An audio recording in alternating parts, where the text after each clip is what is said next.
studied theology at Oxford and completed his doctorate in modern Catholic theology before joining the Dominican order in 1995. For many years, he was a lecturer and fellow at Blackfriars, Oxford, where he taught fundamental and dogmatic theology and where he served the province as prior of Blackfriars, as well as regent of studies. He currently holds the Pinker's Chair in Theological Anthropology and Ethics here at the Angelicum's Thomistic Institute, of which he is also director, and where he lectures on theology of grace and Christian anthropology and oversees the faculty's doctoral seminar. He's a member of the advisory board of the Aquinas Institute at Blackfriars, the Pontifical Academy of St Thomas, and the Vatican's International Theological Commission. Among his works are Will There Be Free Will in Heaven? Freedom, Impeccability, and Beatitude. That's 2003. And Did the Savior See the Father? Christ's Salvation and the Vision of God, 2015. Welcome, Father Gaine.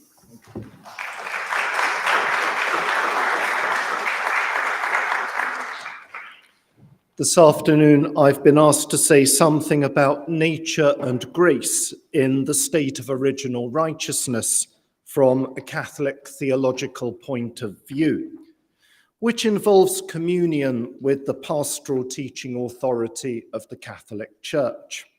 And that's something that has a particular resonance for Catholic theologians who are followers of St Thomas Aquinas, because exploration of the Church's conciliar teaching, in that case on the person of Christ, was intrinsic to Aquinas' own theological method. His theology was unique in its place and time, for its nuanced employment not just of magisterial teaching, but of its texts to which he gained access. Likewise, any exploration Catholic theologians, and especially Thomist Catholic theologians, may make of the state of original righteousness negotiates a distinctively Catholic relationship between theology and magisterium. This means that part of theological reflection on original righteousness will involve discerning what is in fact the content of magisterial teaching, as well as exploring and clarifying its meaning.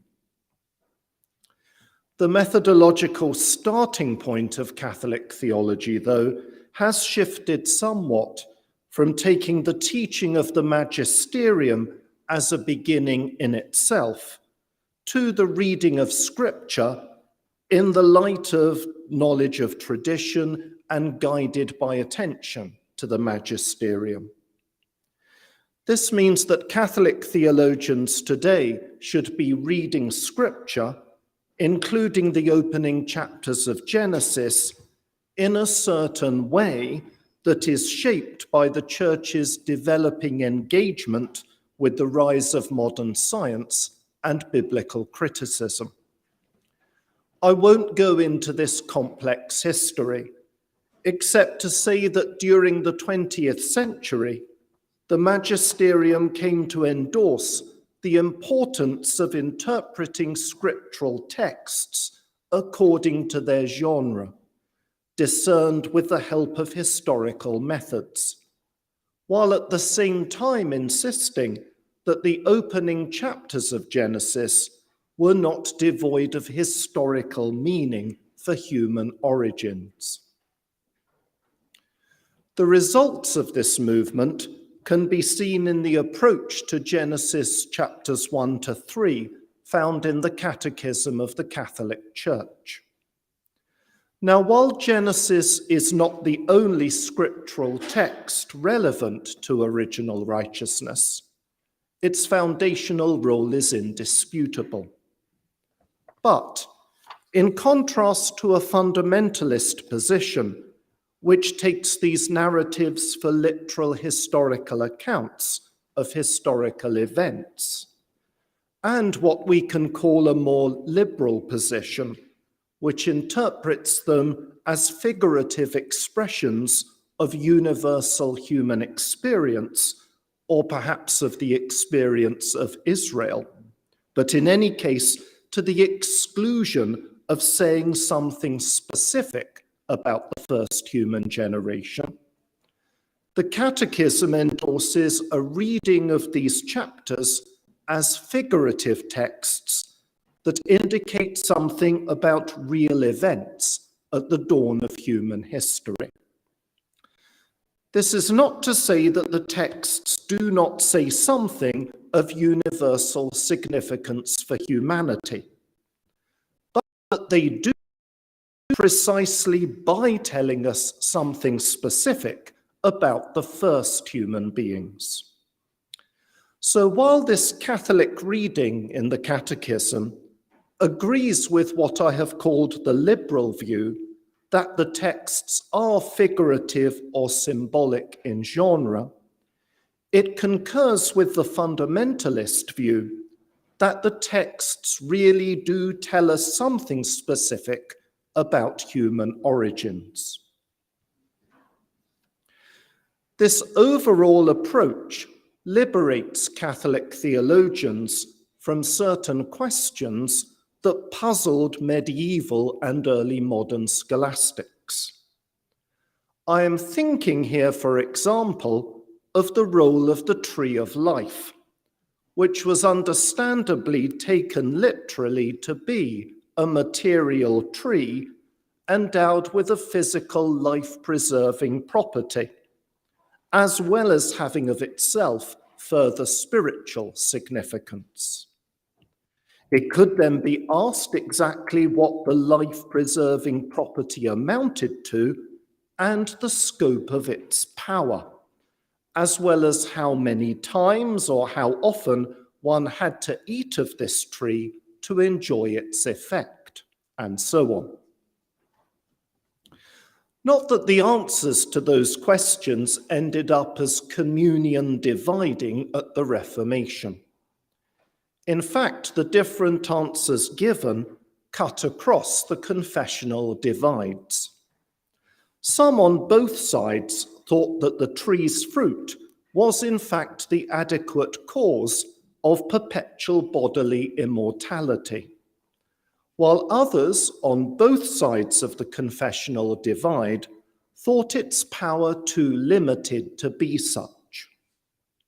Thinking of the fruit as a finite reality, one might suppose that its power was finite. And while it had an extensive role in preserving human life as a sort of natural superfood, it could not of itself confer perpetual immortality. Even theologians who thought that it needed to be eaten more than once for it to do its job did not suppose that this diet would do its proper work indefinitely. But as I say, if the tree in the narrative does not denote an actual tree, we are liberated from disputes of this kind. Rather, if we follow the Catechism's general approach to the early Genesis narratives, we're instead able to ask about what original reality the tree in the story signifies. But there is more to say about the character of these narratives. I do not suppose that there is one a priori literary genre in which they have to be fitted, although there are, of course, potentially illuminating points of comparison with other literature from the ancient Near East. But it seems to me that there is an important counterfactual element, at least implied in the narrative, that theologians can explore.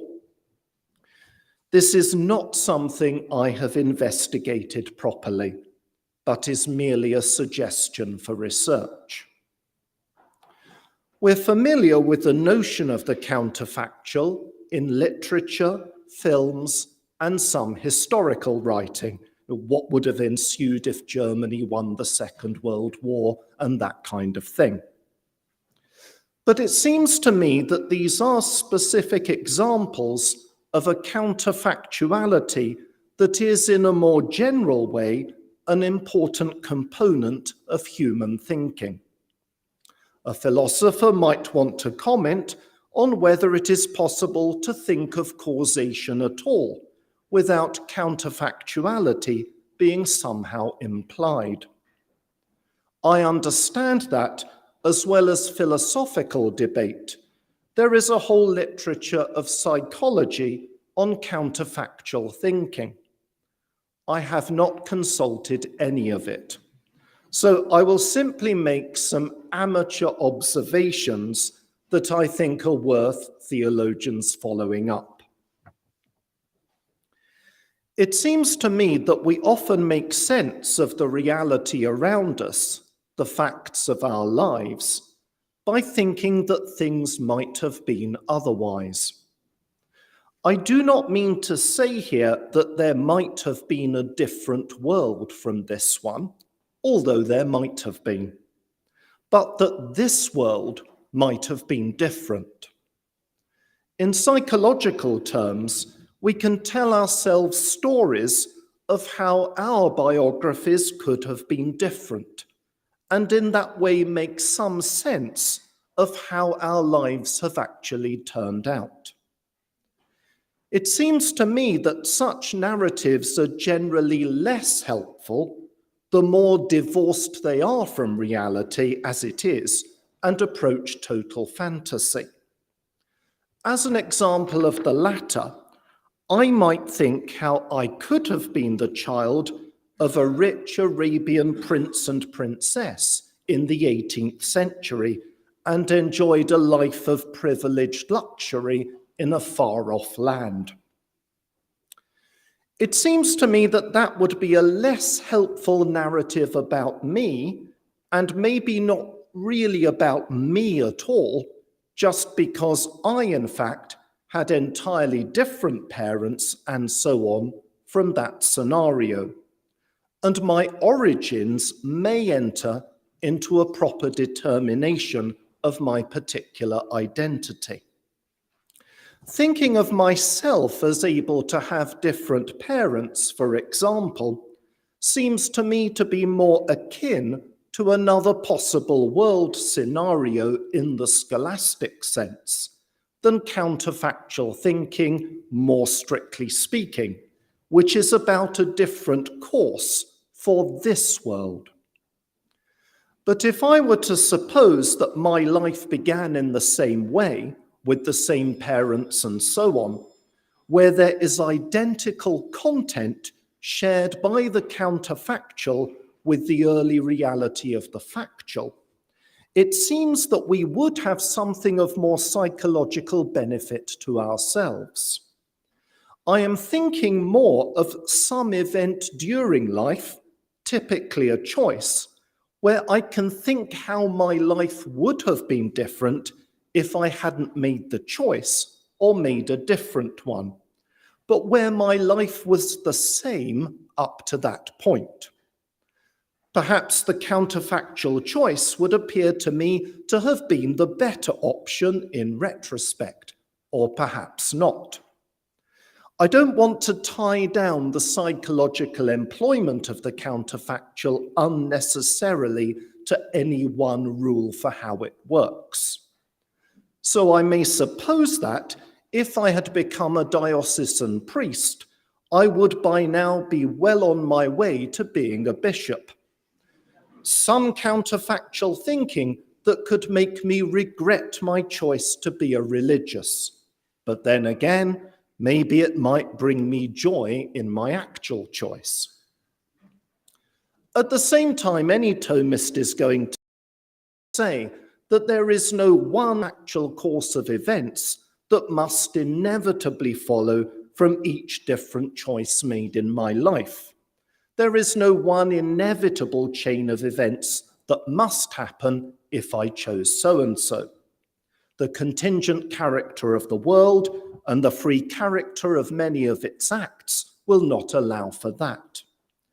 If I had become a diocesan priest, we have to recognize that my life could have gone all sorts of different ways, though that of itself does not deprive counterfactual thinking of psychological benefit.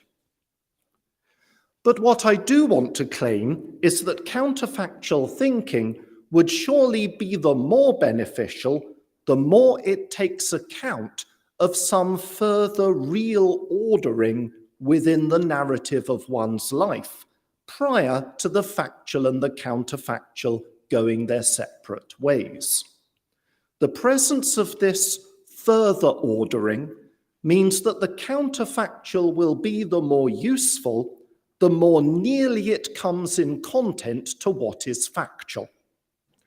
An example of this way of thinking, where there is some commonality between the factual and the counterfactual, but no further real ordering, would be if I were to say, if I did not become a priest, I would have become a dancer. Now, I am presupposing here that my life took place as it in fact did, until some such point where I decided to take the path towards one career or another. But it seems to me that this is of less help to me in understanding myself and my life than if I said one of the following. If I didn't become a priest, I would have become a lawyer. If I didn't become a priest, I would have been a politician. If I hadn't become a Catholic, I would have been ordained in the Church of England.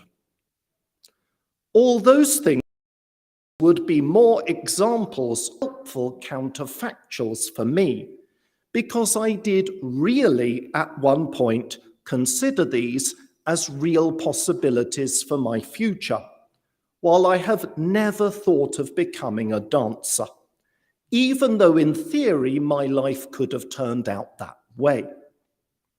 The difference is that while there was never any reality in my early life ordering me towards being a dancer, there were realities in my early life ordering me towards the career of a lawyer or ordination in the Church of England.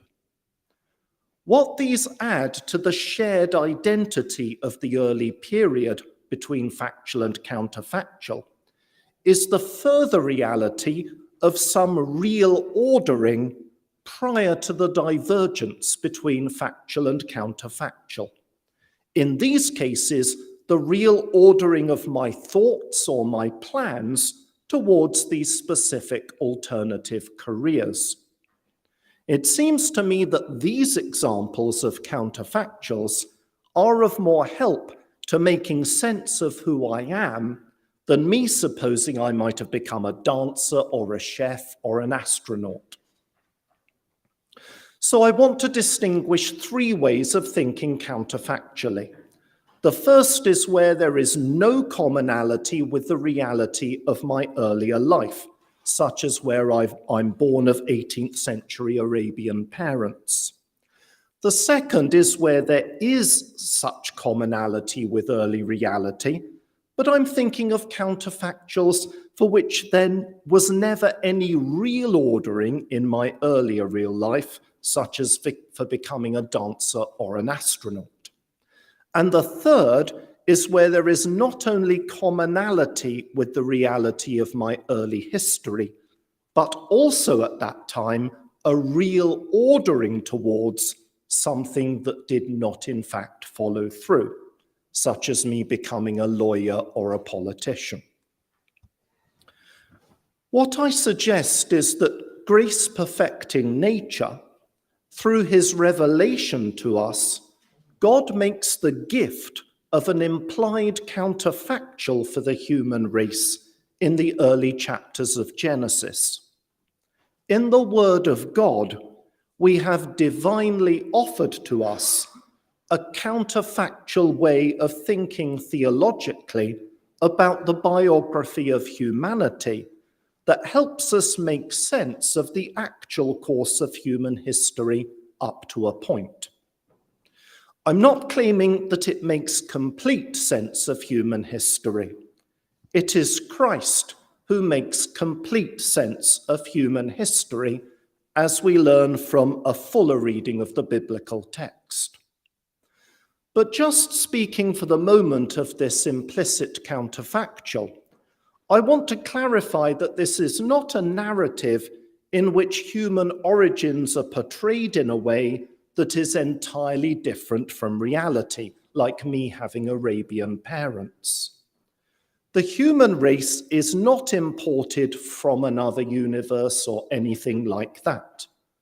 Rather, the symbolic narrative conveys to us figuratively something about human origins as they actually happened on a Catholic reading, when humanity is formed from the dust of the earth.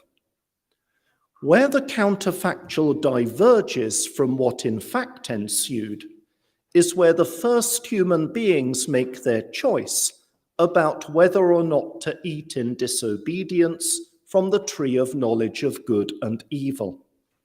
In other words, the implied counterfactual is about what would have happened if humanity had not sinned.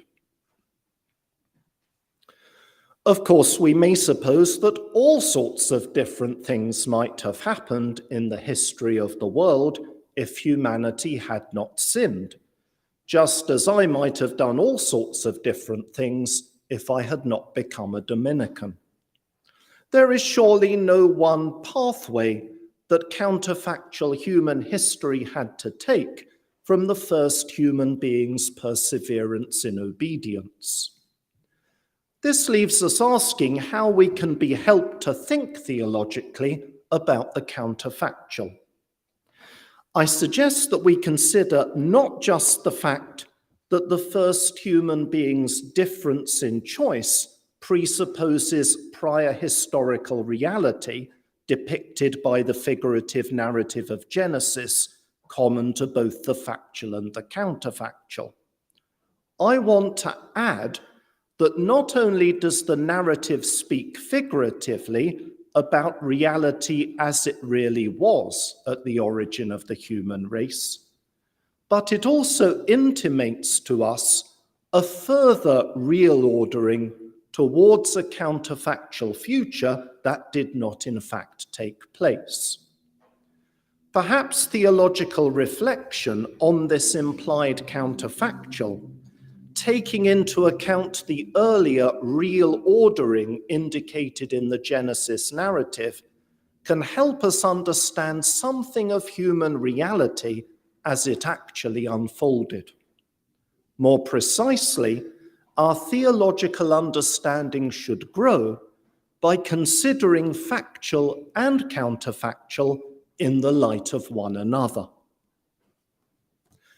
This is confirmed by the fact that the more precise notion of original righteousness, as it was introduced into theology, I think introduced by St. Anselm of Canterbury, refers not just to the original prelapsarian state of the first human beings, but also to the counterfactual of what would have been the continuing state of humanity had sin not entered human history. Just as original sin refers to the sinful state we inherit at our origins, derived from the first and original sin, so original righteousness refers to the state that would have been inherited had that sin not taken place. That state we can begin to articulate from the biblical narrative prior to sin by making sense also of the differences that God declares subsequent to human disobedience, so that we can explore a prelapsarian way of life that was more in balance, where human beings were rightly ordered to God, to each other, within themselves, and to their environment. It is such a state that would then be inherited by new members of the human race on the counterfactual. I've been asked to say something in particular about nature and grace in regard to original righteousness, and so this is what I will do in the remainder of time available to me.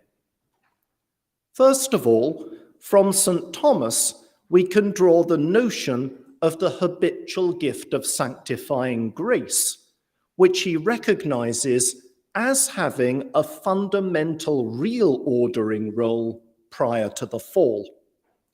He quickly came to see this grace as gifted at the first moment of the existence of the first human beings, and eventually came to see it as the fundamental constituent part of the state of original righteousness. In this way, grace was gifted to human nature at its origin, in such a way that every new human being would share in grace at his or her origins on the counterfactual. This enables St. Thomas to consider a contrast between factual and counterfactual. Whereas on the counterfactual, grace is gifted to human nature corporately, such that each new human individual coming into existence would share in that grace. What we in fact have is now more the reverse. Each individual is gifted with Christ's grace so as to incorporate that person into the new human family of the body of Christ. We should note that the presence of grace before the fall will mean an ordering that is found just as much in the reality of redemption after the fall as before it, namely the ordering of human nature to the vision of God. St. Thomas sees grace as the seed of heavenly glory, and earthly life as a journey towards the destination of heaven. On the counterfactual, then, just as much as on the factual, grace is given so as to really order humans to a destination identical at its essential core between factual and counterfactual.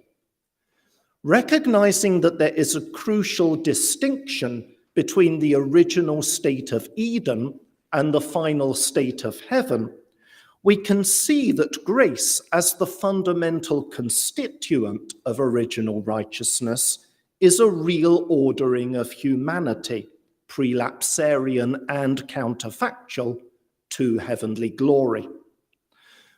This means that there is a more fundamental departure point for humanity to its destination in the biblical narrative than sin, the journey in which we now actually find ourselves from sin to glory. The more fundamental departure point is not sin, but creation of humanity in the image of God. Sin is more a wrong turn on the journey rather than its starting point. Linked to all this is the role any incarnation might or might not play into factual, a distinct question from whether God could create another possible world where there was no fall and an incarnation. Whatever position we take on the counterfactual should clarify our precise position of the purpose of the incarnation in the world as it actually is. In contrasting both grace and glory with human nature, which each perfects, where grace perfecting nature in the journey of this life leads towards glory perfecting nature at the journey's destination, St. Thomas sees grace as something supernatural, transcendent of human nature, just as he sees the glorious vision of God as something supernatural. His thicker notion of human nature, especially of its capacities and limitations, which he articulated with the help of Aristotle, helped him to make sense of the supernatural, of what transcended human capacities more precisely. In this way, he was able to count not only the heavenly destination as supernatural, but also the journey there as supernatural. That the destination is supernatural was also explicitly taught by the First Vatican Council in Dei Filius. But that grace, including in original righteousness, is also supernatural, that had already entered into the Church's teaching when the Dominican Pope, St. Pius V, condemned various propositions taught by Baius in 1567. We should remember that Baius was certainly ecumenically motivated. His own view was that Protestants and Catholics could be reunited if only Catholics would give up talking about the supernatural. Baius saw the original elevation of human nature as a complement owed to nature rather than a supernatural gift, as St. Thomas had done.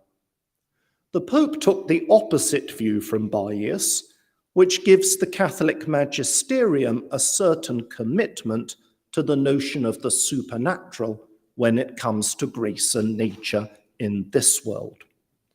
The Pope did not thereby declare that the supernatural character of original righteousness is a matter of faith, but indicated that without the deployment of this theological notion, the Church's dogmatic tradition on prelapsarian nature and grace could not be adequately defended and expounded. The notion of the supernatural was already at work in St. Thomas's theological thinking when he considered human nature's need for grace. His thinking about the different reasons why grace is in fact necessary for us seems to combine his notion of supernatural and natural with counterfactual thinking. Not only does he think of grace as healing us from sin, but more fundamentally, he thinks of supernatural grace as in fact elevating us above the limitations of our nature. Thus, he thinks of what grace did before the introduction of sin, and so indicates the need for grace in the counterfactual, all on the understanding that humanity is called to a supernatural destination, as much on the counterfactual as the factual. Again, it seems to me that this helps us clarify our need or needs for grace in this world as it is, as well as clarify that the human journey as a whole has a deeper departure point than a sinful one, a departure point that lies instead in our createdness in the divine image. From this perspective, we are less likely to make a mistake about the goodness of creation. St. Thomas views original righteousness as including more gifts than are enjoyed in the state of justification. The original goodness of creation is manifested not only in the ordering of humanity to glory by grace, but also by further supernatural gifts that thus apply to the counterfactual.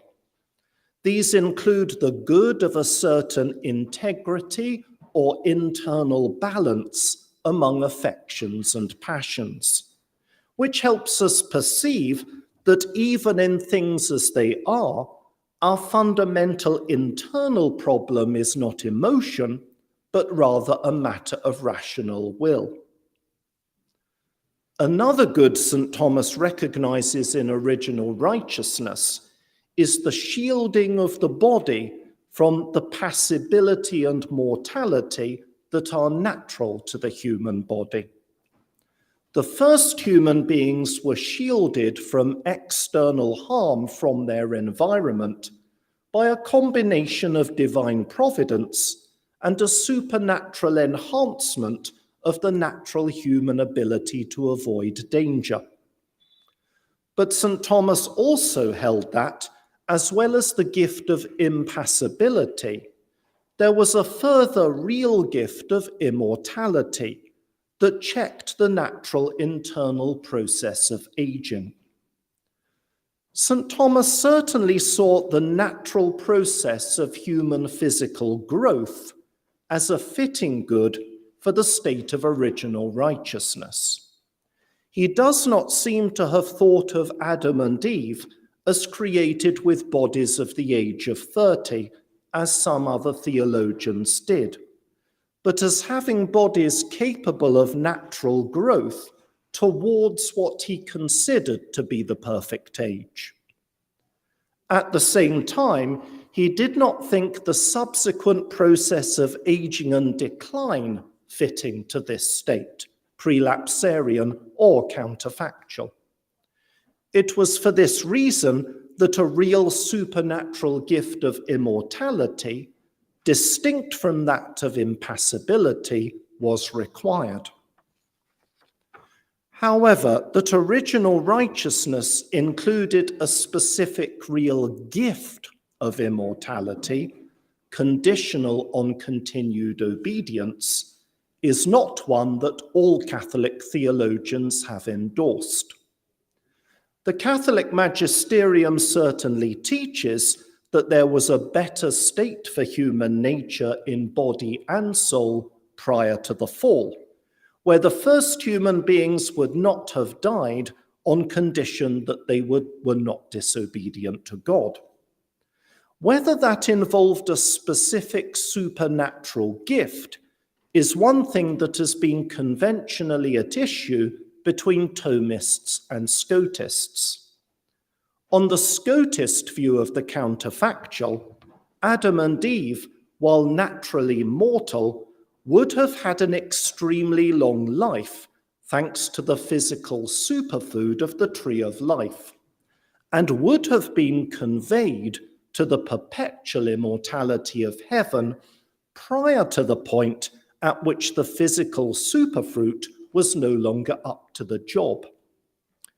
This position certainly seems to satisfy Catholic orthodoxy, since its counterfactual narrative makes it true that the first human beings would not have died if they had not sinned, given that God had committed himself to act extrinsically in the way I've described, by conveying them to eternal life before the aging process had its way. Where more questions need to be asked is whether a supernatural internal gift of conditional bodily immortality, which checked the onset of aging, would make better sense of a real ordering of the first human beings to heavenly perpetual immortality, especially if one discounted any role for a physical natural superfruit. Whether such a real ordering by a supernatural gift is required for the counterfactual or not is, I think, a point of dispute between the Thomist and the Scotist. Finally, even if the figurative narratives of Genesis do tell us something about the origins of human history, we have to take account of the fact that so does natural science. And theologians need to take account of what, for example, the theory of evolution has to tell us about human origins. It seems to me that the distinction St. Thomas makes between nature and grace is helpful up to a point, but only up to a point. St. Thomas was already able to distinguish what pertains to human nature per se, and what pertains in original righteousness to supernatural gifts.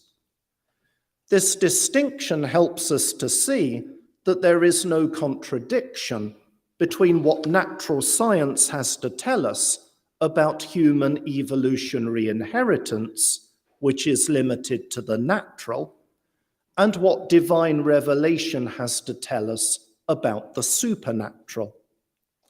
That the first human beings had the supernatural possibility of not dying is not something that is open to any natural science to investigate, and no claim is being made that human beings were ever immortal by nature.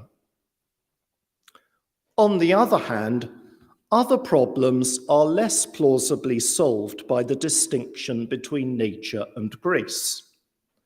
For example, genetic science indicates the evolution of humanity in a population of some thousands.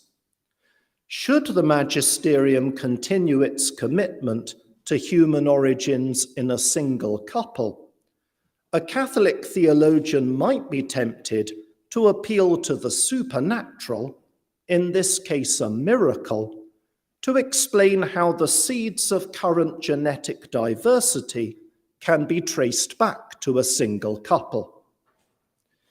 However, Thomists tend never to invoke a miracle where natural explanations can be explored, and it may be that we need to look for a theological solution elsewhere than in the distinction between natural and supernatural. Nature and grace thus has its theological advantages, but can also have its limits. One proposal currently under discussion is whether the first truly human couple belonged within a wider breeding population that provided the seeds of greater genetic diversity. An objection to that is sometimes raised that would involve humans immorally breeding with another species. One counter-objection is that if human beings inherit original sin, one can hardly object that such immorality cannot happen. However, if we consider the counterfactual, where an original human couple would require a wider breeding pool, things begin to look a bit more complicated. So, while grace and nature can certainly sometimes help us think about original righteousness, not only does it have its limits, but it seems to me that counterfactual thinking can also help us frame our current theological challenges. Thank you very much for listening.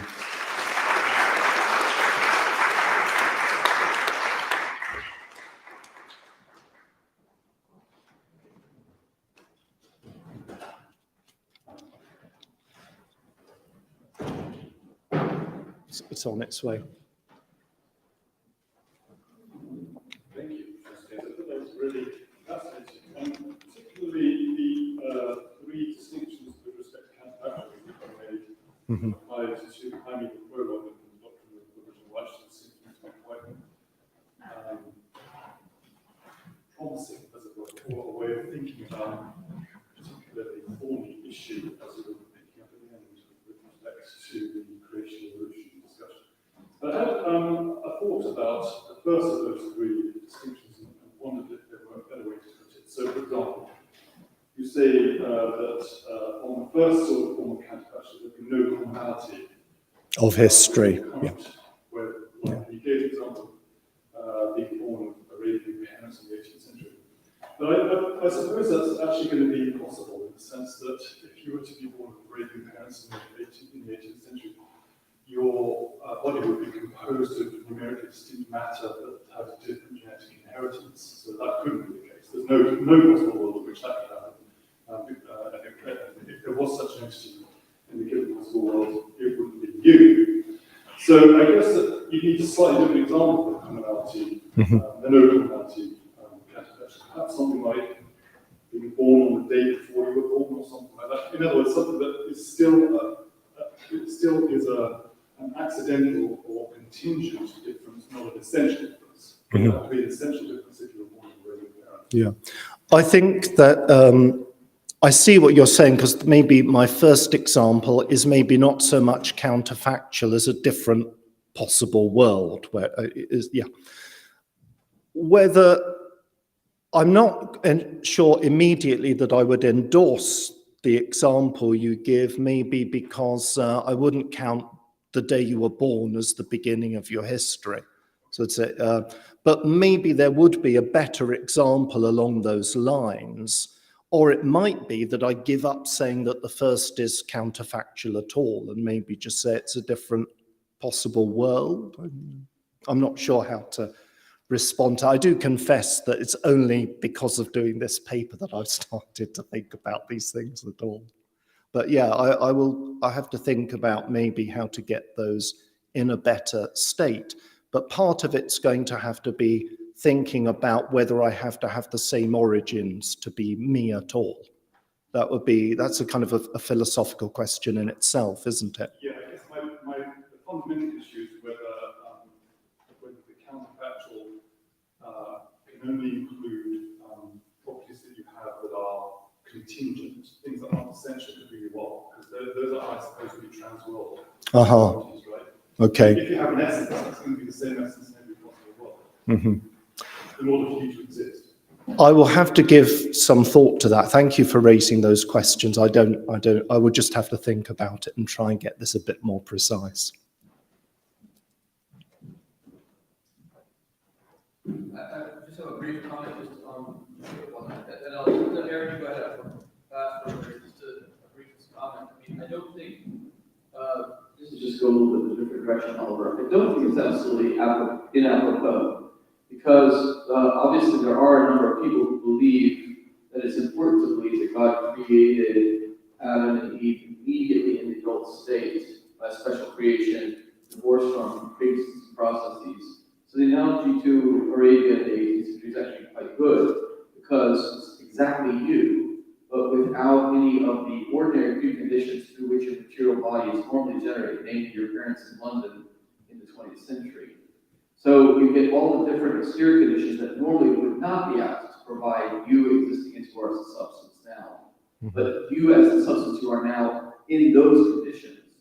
And the question is, when you're talking about evolution and pre-existing conditions, could you have two different accounts. One is where there's a special creation, because in this case, of course, it's ex nihilo. God just creates them as they are substantially, as we are really in the first couple. Or do we need some kind of account where you have appropriate preconditions? So I don't think the analogy necessarily is unworkable.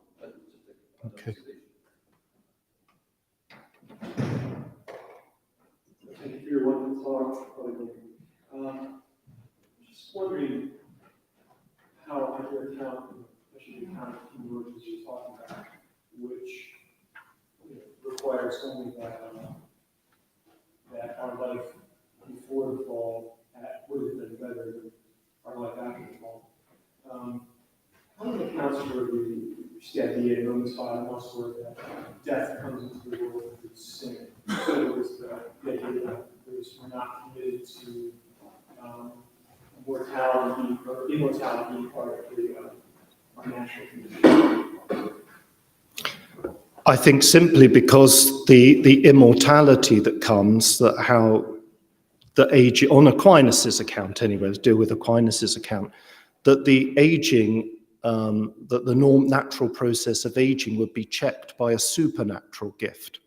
And indeed, we already think something like this, but better, will happen at the resurrection, where there's some kind of difference in the way that soul and body are related. So I think you have to think of it as being something like that, the way Aquinas thinks of it, as a supernatural gift. There are other ways of thinking about it. Molina and Suarez both have slightly different ways, I think, of doing this and of relating immortality and impassibility. Certainly on Suarez's account, the way I see it working is that it does involve the scotist appeal to God taking you to the eschatological state at some point. But it's much more, I think to some extent, Suarez assimilates the gift of immortality to impassibility, such that Adam and Eve are able to have a kind of a wisdom which relates to the natural ability we have to avoid danger. And so they'll be able to do that until such time as God takes them to perpetual immortality in heaven. I think there's another way of going about it. Whereas I've been reading Suarez, I haven't read Molina on this, but I'm guessing from what other people say about him and from some neo-Molinists, that they rather tend to see the primary gift as immortality, and impassibility is an effect of that gift.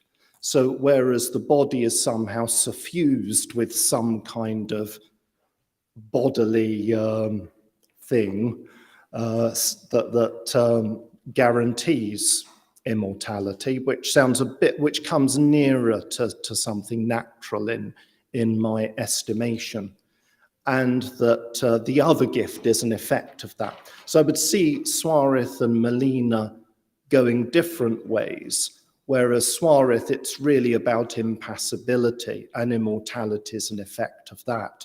And it's the other way around with the other one. But whereas with St. Thomas, I think the two gifts seem to be gifts in their own right. But for him, the important thing is to see it as supernatural. And that's why death can be introduced into human existence, because the supernatural gift is lost as a result of Adam's disobedience. And that's why one would be able to, at the same time, see death as something that's natural to humanity, but whereas something different was gifted, at least the possibility of not dying, given at the creation of human beings. I don't know if I managed to say anything. Hello, Father. Thank you for the presentation. I like the way you talk about the departure point in the image of God and sin being long-term. I had a question relating to Genesis 3:22, where it says, "And the Lord God said, Behold, the man is become as one of us, to know good and evil. And now, lest he put forth his hand and take also of the tree of life and eat and live forever." So it sounds like eating the fruit of the tree of knowledge has changed man from a state of grace into change of virtue sin. It has led from ability to have immortality to mortality. But it also sounds like it has made men actually more in the of God. And so the question I have is, when you say the departure point is the image of God, what were we, quote unquote, lacking in that original state of righteousness in terms of our faculties? I don't know whether it's intellect or discrimination between right or wrong, knowledge of right and wrong. What were we lacking in that state that might keep him from the victory we actually got? And that we're carrying around with us now, which we didn't have actually in the original state of Christ. Well, certainly one thing that the first human beings were lacking was the vision of God and a more perfect and higher sharing in God's own knowledge of himself. And I'm supposing that really what's at issue in the first sin is not so much that human beings wanted something that was completely inappropriate for them, but it was the way in which it was wanted, say, not so much to receive it as gift from God, but rather to be able to obtain it on the basis of what God had already given in one's nature. So, I mean, I would see it as something along those lines. A more difficult question, I think, raised by that particular verse is it does seem that the whatever the tree of life represents was somehow still available to Adam and Eve even after the fall. I think that's a more difficult problem to negotiate. But as you didn't ask that question, I'm not going to try to answer it. Thanks, Prof. There we go.